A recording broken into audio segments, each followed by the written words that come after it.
helping people make informed decisions that lead to living a life without regret. This is Sara and Shawna Woods from Atlanta Divorce Law Group, and this is the Happily Ever After Divorce podcast.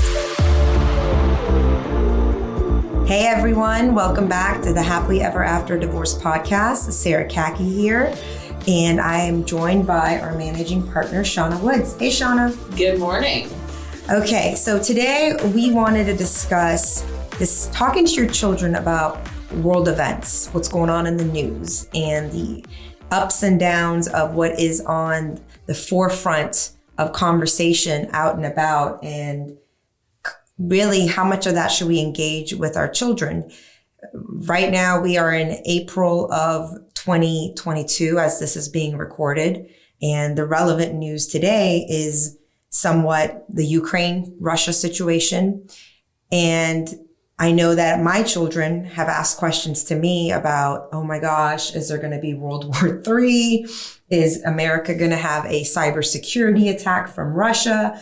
And I'm talking about a 9-year-old and a 6-year-old that go to elementary school are asking me these questions. So it made me think, not just with Ukraine and Russia, but throughout all the things that happened, whether it was COVID, whether it's stock markets crashing in 2008, how much do we share with our children? What do we share with our children, if at all, when the news really takes off?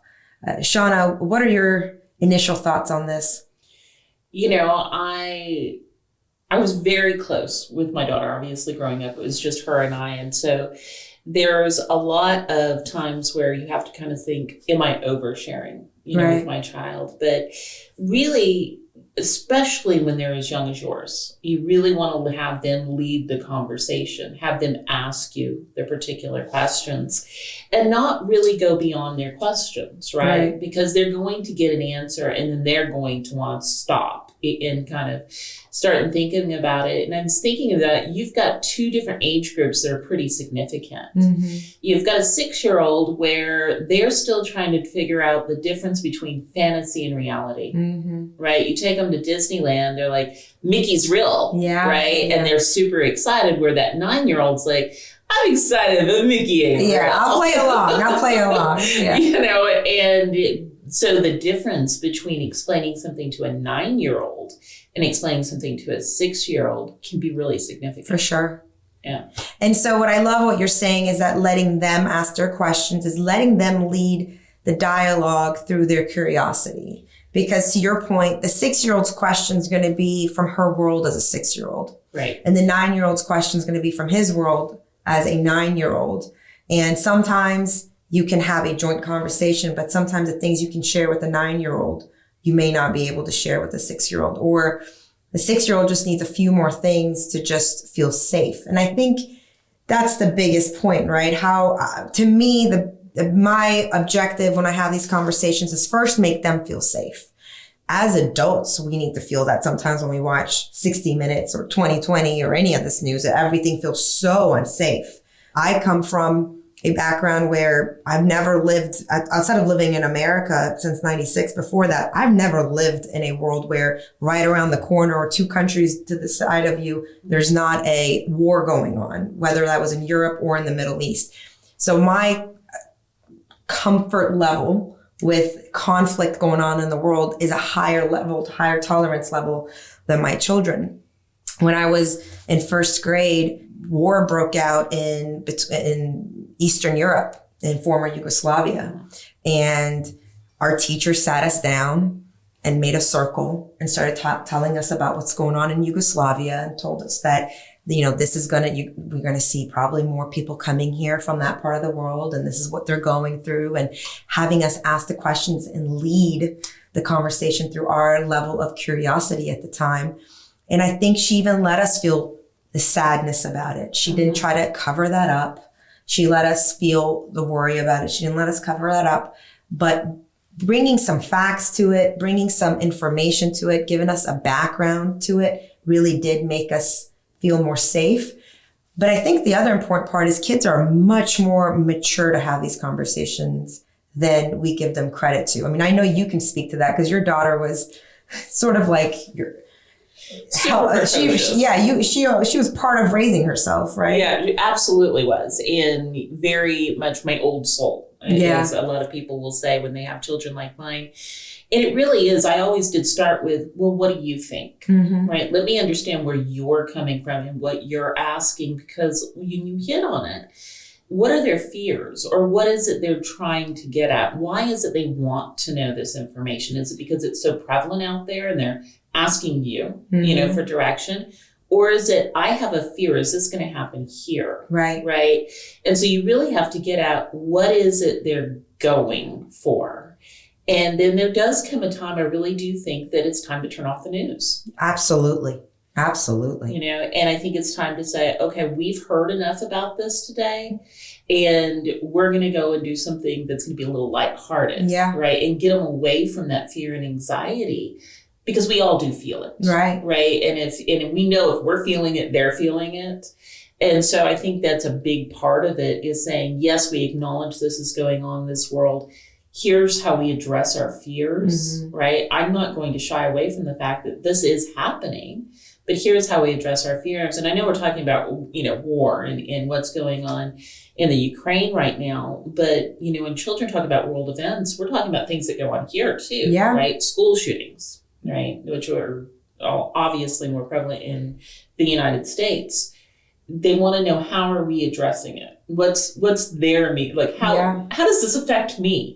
Right? Because children really are very self-focused, as they should be, because they're learning how to navigate the world with everything that's going on. And protect themselves. Exactly.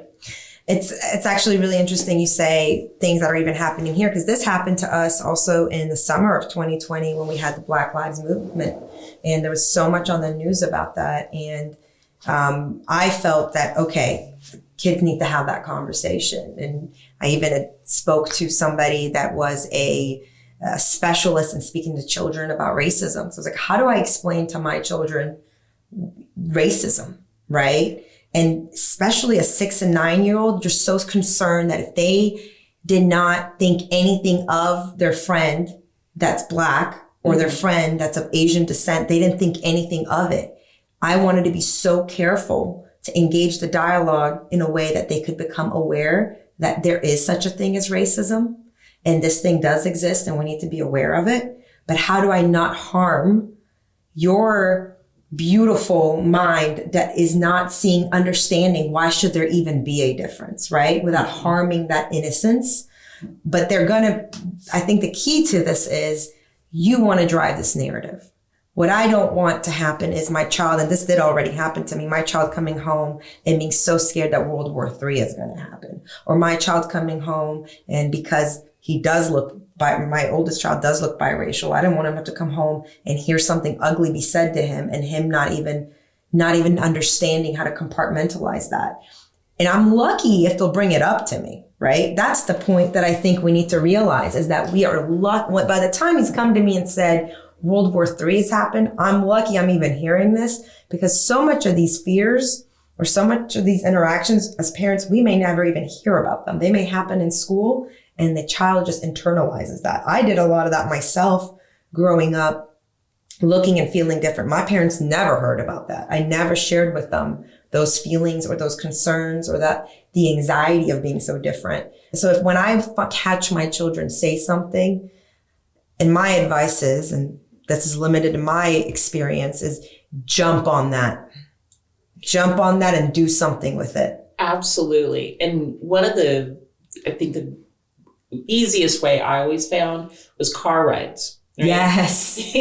Car rides are a great way to have conversations, because you have this space. It's a captured space. And you're fortunate because you have the children that are probably talking to each other. Right. And you can pick up on, hey, what was that you just said? Right. Let me bounce into this conversation. You're absolutely right. By the time it gets to us, they've been contemplating this a while. They've been thinking about this a while.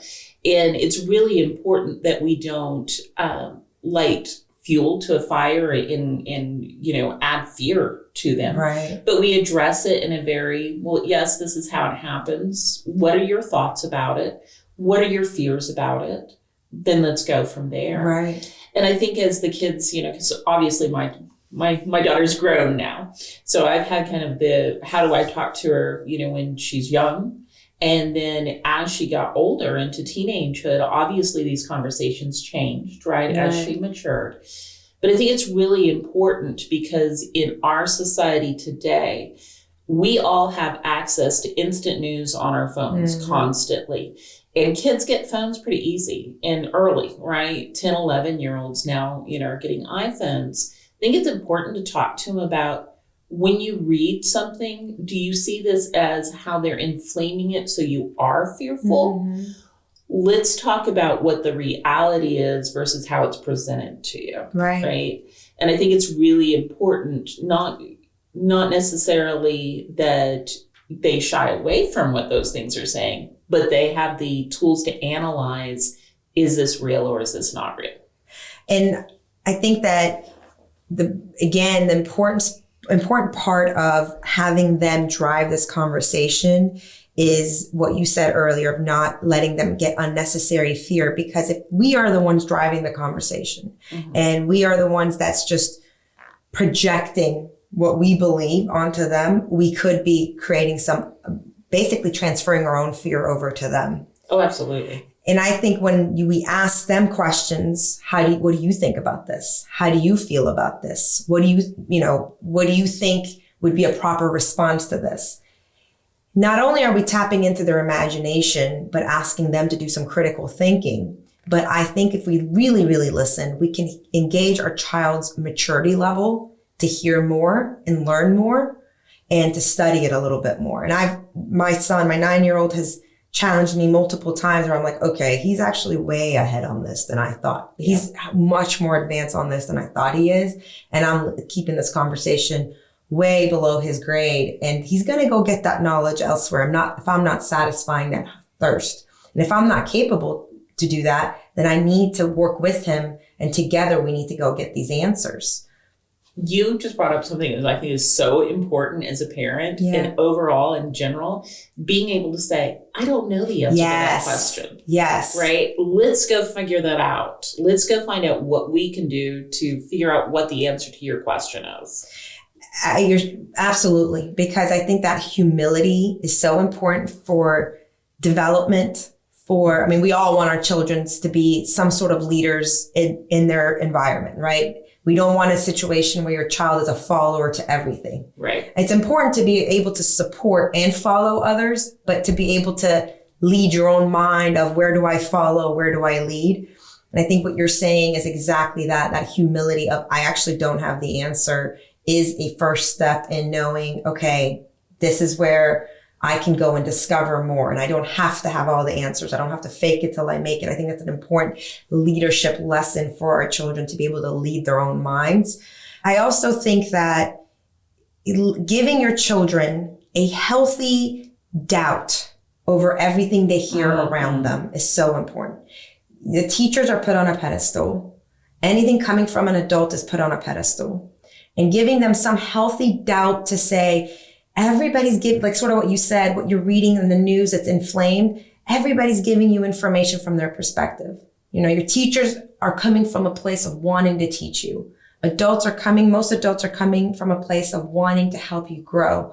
But you need to learn to ask questions, like to your point, and not everybody has the answers. Your teacher doesn't have all the answers. I don't have all the answers. All the adults around you don't have the answers. For me, growing up, one of the most important lessons that I think has given me a lot of resilience today, and I see that in you as well, Shawna, with your personal story, is learning to live with the knowledge that things around me aren't always going to be this way, that things are constantly changing around me, that there is not 1,000% guarantee of safety and security in everything around us, right? The world is a changing, evolving place, and yet still feel safe within. Yeah, I think you have to learn to live with exactly what you're saying is there's a little bit of fear out there. Yeah. But with that, learning to live with the fear also learns to live with, and how do I protect myself? Yes. As much as I possibly can. Yes. Right. And I love the idea of admitting the adults don't always have the answers, right? There's not going to be a concrete answer to every single question. And sometimes that's really scary for a child, right? Because they want that surety. And it is about the maturity and at what level do you start letting them in on the secret, right? That we don't know everything. Right. Yeah, and telling our children that everything's going to be the same, everything's always going to be okay, it's not always the healthiest way to go, right? It's not realistic. And it's not realistic. And I think these conversations are similar to conversations parents are having when they're getting divorced. Absolutely. I am the adult. You don't need to do the worrying with me. It is my job to make sure we are good and that we're taken care of. I don't have all the answers right now. Things will not always be the same. And that's the reality of whether your parents are getting divorced or not. Right. Things are just not, that's the reality of life. But you need to know that you're going to be okay. And I love you. And we're going to get through this together. And that's the same conversation that, hey, there's Mom, I'm worried about this war in Ukraine. Mom, I'm worried about the COVID. Mom, I'm worried about what's going on in the economy. Depending on what the child is asking, it's that same concept of we do live in the unknown. It's just that wartime or when pandemic hits or, markets crash, it becomes very real that we live in the unknown. But on a day-to-day basis, when these things aren't happening, they're not in the forefront of the news, we forget about the fact that we're living in the unknown. Whether you're children of divorce or not, you're still living in the unknown. No single moment, no single thing is guaranteed to you. I think it's the more we can teach our children to be happy, healthy-minded, feel secure from within, confident within, the more they can get comfortable with the unknown. And that's what is so difficult about adults who are going through divorce is not the fact that they've never faced the unknown before divorce. It's just now it's like on the forefront, the unknown. That is all that's going on in their lives. And if they weren't given this tool from childhood of, hey, I know that everything's unknown. I'm learning to get comfortable with the uncomfortable. This divorce process becomes even more difficult. The self-reliance. Yes. Right? That's what we're talking about is the self-reliance. And it's one of the reasons we encourage so many people who are going through a divorce to get therapy on their own. Yeah. And then they're able to process their own emotions, their own fear factors, right? Their own, oh gosh, this wasn't what I planned for. Right. And then once they've learned to process this, then they're able to help their children a whole lot better process this. Okay, so life is changing right now, guys. We're still all going to be okay. Life just happened to change, right? And life does change. It is not a constant. It's very, very rare that anybody gets the same thing. This isn't Groundhog Day. Yeah. We're not going to relive the same day over. And nor would we want to, because life is about change and life is about challenges. And that's one of the actually beautiful parts of life is that you do have these things that you overcome. Yeah. And once you overcome them, you're like, I lived through that. I can do almost anything. Yeah, absolutely. Yeah, I think it's inhibitive of their growth. Yes. We don't talk to them about it. Is there a point of oversharing where we're giving them the details or information that could make them feel unnecessary things because they can't compartmentalize it, they can't understand it? For sure.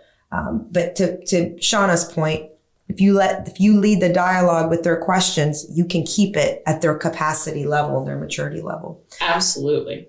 Shawna, is there anything else you think we should share? I think we covered it pretty well, Sarah. All right. Awesome. Well, thank you. Thank you. Thanks for listening to the Happily Ever After Divorce podcast. If you'd like to learn more, go to atlantadivorcelawgroup.com/resources.